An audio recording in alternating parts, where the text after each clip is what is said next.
একটা easy snacks recipe. নমস্কার বন্ধুরা, আমি সঞ্চিতাস এসেন্স রেসিপিস ইউটিউব চ্যানেলে আজকে আপনার জন্য নিয়ে এসেছি একটা সুন্দর স্ন্যাক্স রেসিপি। আশা করি আপনার খুবই ভালো লাগবে। এই স্ন্যাক্স রেসিপিটা ক্যাপসিকাম দিয়ে করব। আর সেই সাথে এখানে দেখুন আমি নিচ্ছি সর্ষের তেল। আমি এখানে এটা সর্ষের তেলেই খেতে বেশি ভালো লাগবে, তাই মাস্টার্ড অয়েল মাস্ট। তো এখানে মাস্টার্ড অয়েল নিলাম 2 চা চামচের মাপে। তো এবার আমি কিছু মশলা দেব, যেমন ধরুন ব্ল্যাক মাস্টার্ড দিতে হবে। ব্ল্যাক মাস্টার্ড দিয়ে পর মাস্টার্ড যখন ক্র্যাকল করবে তখন আবারও আমরা ইয়েলো মাস্টার্ড দেবো, সেটাও ক্র্যাকল করলে ফেনাল সিড মানে মৌরি দিলাম, একটু কোরিয়ান্ডার সিড দিচ্ছি, ধনে পাতা, ধনের গুঁড়ো, ধনে পাতা এখানে দিইনি। তো এখানে আমি চপড এখানে অনিয়ন দিয়ে দিলাম। এই রকম ছোটো ছোটো করে কাটবেন অনিয়নগুলোকে, যতটা পারবেন ছোটো ছোটো করে কাটবেন, তাই বলে বেটে ফেলবেন না, যেন একটু ক্রাঞ্চি ব্যাপারটাও থাকে।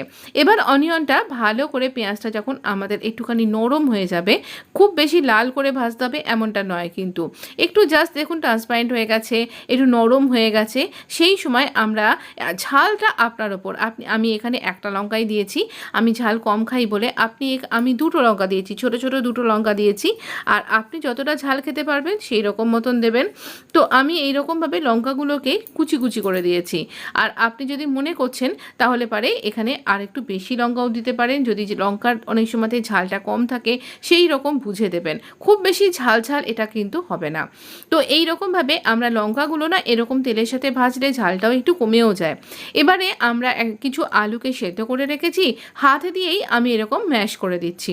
হাত দিয়ে স্ম্যাশ করে এইভাবে আমি 3খানা বয়েলড পটেটো দিলাম, ছোট ছোট সাইজের। যদি বড় দিচ্ছেন তাহলে 2টো, বা খুব বড় হলে একটাতেই কিন্তু হয়ে যাবে। পরিমাণটা আপনি বুঝে করবেন, কতটা পরিমাণে আপনার লাগবে সেই মতন করবেন। কি করে বুঝবেন আমি বলে দিচ্ছি। এবার স্বাদ অনুযায়ী নুন দিয়ে দেবো।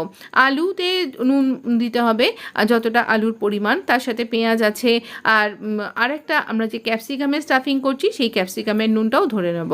একটু হলুদ দেবো, একদম নালে ফিকা ফিকা দেখতে কেমন একটা লাগবে। একটুখানি জিরের গুঁড়ো দিচ্ছি, নর্মাল যেমন জিরের গুঁড়ো হয় সেরকম।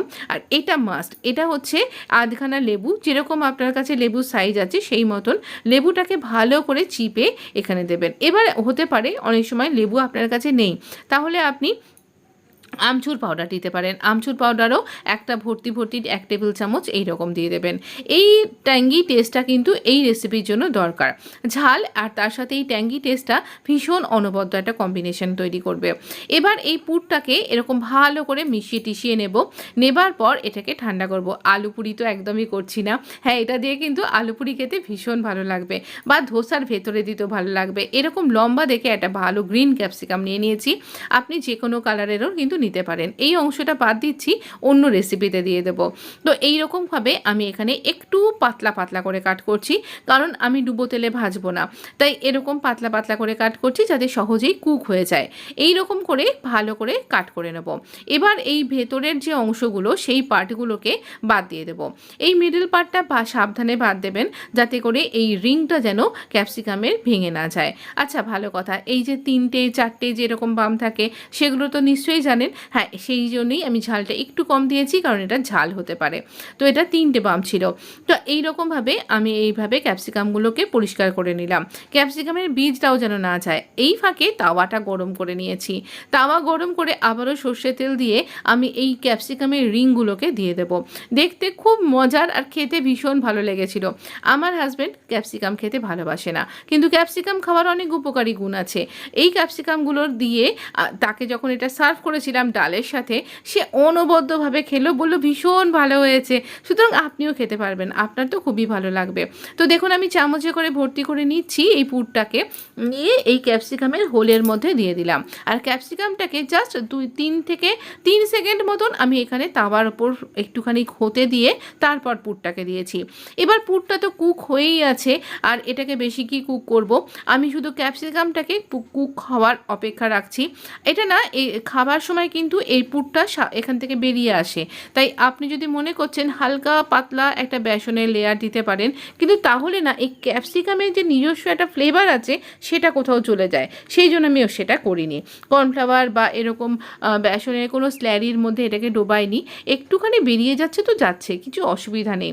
খেতে অনবদ্য হয়েছিল, ক্যাপসিকামের এই ক্রাঞ্চি ব্যাপারটা থাকবে, আবার এটা সফটও হয়ে যাবে। খেতে সত্যি বলছি ভীষণ ভালো হয়েছিল। হঠাৎ করে গেস্ট এসে পড়েছে, আপনি চায়ের সাথে কী দেবেন ভেবে পাচ্ছেন না, তাহলেও কিন্তু দিতে পারেন নির্দ্বিধায়। তিনি বলবেন আবার কবে করবে, আবার কবে আসবো। আর যদি ডাল ভাতের সাথে দিচ্ছেন, আমি যেমন ডাল ভাতের সাথেই খেয়েছিলাম, চায়ের সাথে খাইনি, তো অনবদ্য লেগেছিল আমার। আপনিও এটা কিন্তু করতে পারেন। ক্যাপসিকাম খাওয়াটাও খুব ভালো, খুব উপকারী গুণ আছে, আর এই সময় পাওয়াও যাচ্ছে। তো অবশ্যই একবার ট্রাই করতে দোষ কি বলুন। আমরা একটা দিক ভাজা হয়ে গেলে আরেকটা দিক ভেজে দিলাম, খুব বেশিক্ষণ রাখতে লাগবে না। আর নর্মাল যে রুটি সেঁকার তাওয়া তাতেই করছি, আপনি ননস্টিক ব্যবহার করতে পারেন বা আপনি ফ্রাইং প্যানও ব্যবহার করতে পারেন। তো আমি একটু চাপা দিয়ে রাখলাম, এইখানটা একটু চাপা দিয়ে রাখলে একটু বেশি সফট হয়ে যাবে, দেখতে আরও ভালো লাগবে। দেখুন এই উপরের কালারটা কি সুন্দর এসছে। অনেকে একে বেগুন ছাড়া বেগুন ভাজা এরকম একটা কিছু বলে থাকেন, তো আমি এটা ইন্টারনেটেই পেয়েছি। তো আপনার যদি এটা ভালো লেগে থাকে, এই বর্ষায় যদি মুখরোচক কিছু খেতে ইচ্ছা করছে, তাহলে আর কি বানান আর খান, আর আমাকে লিখে জানাবেন কেমন লাগলো। আমাদের বাড়িতে সবাইকার ভালো লেগেছে, আমরা খুব ভালো করে খেয়েছি। আর যিনি এটা শেয়ার করেছেন তাকে অসংখ্য ধন্যবাদ, আর আপনাকেও ধন্যবাদ আপনি পুরো ভিডিওটা দেখেছেন বলে। অবশ্য করেই বলবেন কেমন লাগলো। একটা আইডিয়া মাথায় এলো, রুটির মধ্যে যদি এটাকে ভরে এটাকে ফ্র্যাঙ্কি হিসেবে খাওয়া যায়, দুর্দান্ত লাগবে, কিন্তু খুব ভালো লাগবে। প্লিজ চ্যানেলটা সাবস্ক্রাইব করে হাইপ করতে